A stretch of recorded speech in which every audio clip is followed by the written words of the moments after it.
all kinds of Lutheran things will lose the last vestiges of being anything other than another secular social agency or insurance company. And in fact, Thriving has gone beyond being a Lutheran thing now to basically being just a standard insurance company.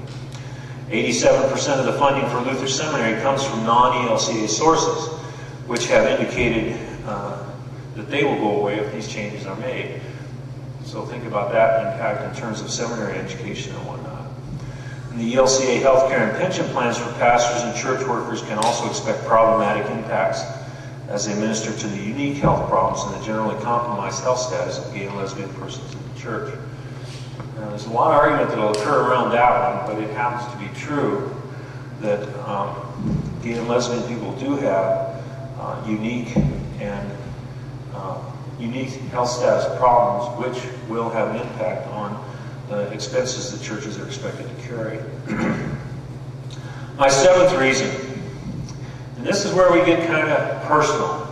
Sometimes people don't like this kind of language when it comes up in church discussion. In fact, I was pretty well beat up for even mentioning these kinds of things in our discussions in Chicago.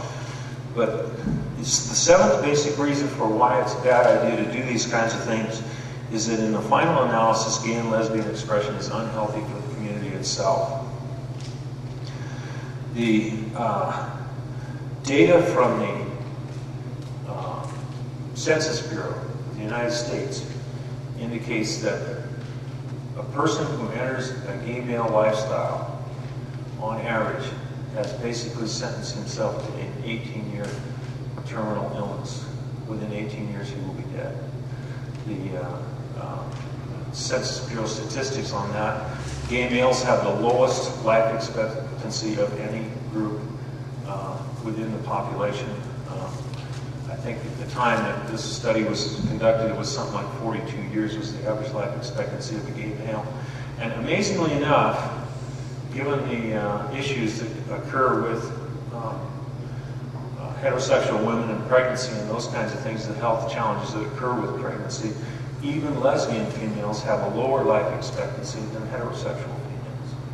So there's something about gay and lesbian health status that is compromised and is not in the best interest of the community. And beyond that, a foundational paradigm of public health policy since the inception of such thinking, and we can argue that this kind of thinking actually goes clear back into the Old Testament. As a pig farmer, I would tell you that I believe one of the major reasons the Jews had a prohibition against pork was that pigs at that time were kept in places where they were constantly exposed to and ruminating in and foraging in basically the sewage piles of the community. And, you know, they lived on whatever bits and pieces might come through. And so it was basically an unhealthy way to keep a hog, which is why those hogs were, the Jewish community had these taboos established to keep people from eating pork because of the unhealthy things that the pigs were living in. So a basic paradigm of public health policy everywhere has been the importance of separating people from their waste products and properly treating and disposing of those waste products. The importance of this paradigm to public health cannot be overstated. Infant mortality, longevity, morbidity, and the quality of life have all been positively impacted by societal pressures for uncontaminated drinking water, clean food, hand washing, sanitation regimens, improved personal hygiene, and proper sewage management and disposal. The negative health effects of ignoring the paradigm to cleanliness are well known and well documented. The contents of the human lower intestinal tract are particularly dangerous in their pathogenicity. Hepatitis, E. coli, salmonellas, shigellas, and the like make people sick, are notoriously difficult to treat. In fact, some of the salmonella-resistant antibiotics, or some of the salmonellas are resistant to antibiotics to the point that if they get loose in the hospitals, it's really difficult to clean a hospital up. That's okay, that's my next line. People die due to secondary infections from background reservoirs of infection. Societies have long-standing policies of reducing exposure to both quantities of fecal organisms and potential contacts with fecal organisms per se. Institutions and individuals who have deliberately or accidentally contaminated environments with fecal material, E. coli scares, unwashed hands, etc., face severe societal censure for their behaviors which compromise human health. Given the above described paradigm, homosexual expression is problematic in the area of public health. The plethora of oral, anal, and anal genital behaviors which are common in homosexual expressions. For example, sources from The Advocate, which is a gay magazine, to various medical statistics from Kinsey, from the Centers for Disease Control, and etc., place anal intercourse as an expression of approximately 90% of gay male couples. These things are a threat to public health. It is illogical for societies to spend billions of dollars regulating clean food and water, or treating and disposing of sewage safely, and turn around and honor behaviors which intimately pollute people's lives with pathogenic material. It's also very problematic to me as our sexual expression has become more open and what do I want to say? Common.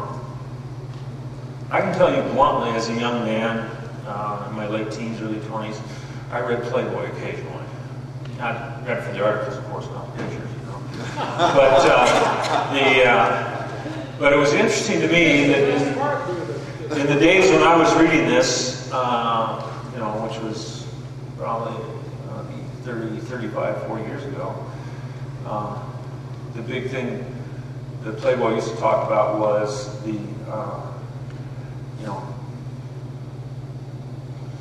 premarital sex was okay, and you know, and it was not necessarily, it wasn't necessary to be particularly monogamous about it.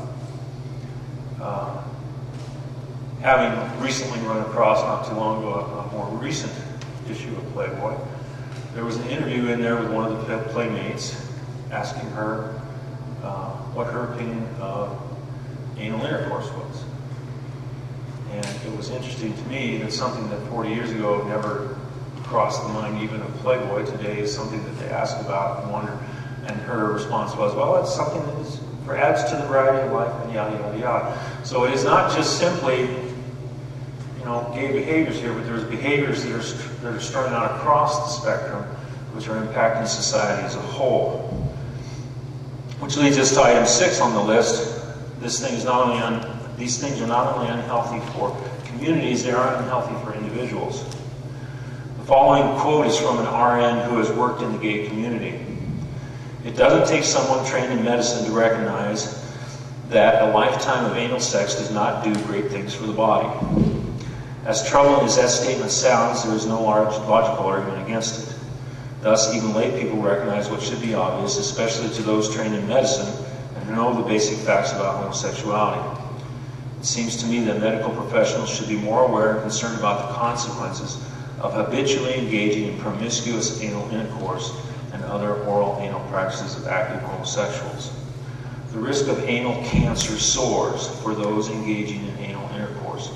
According to one report, it rises by an astounding 4,000%, and doubles again for those who are HIV positive. Can anyone refute that anal intercourse tears the rectal lining of the receptive partner, regardless of whether a condom is worn,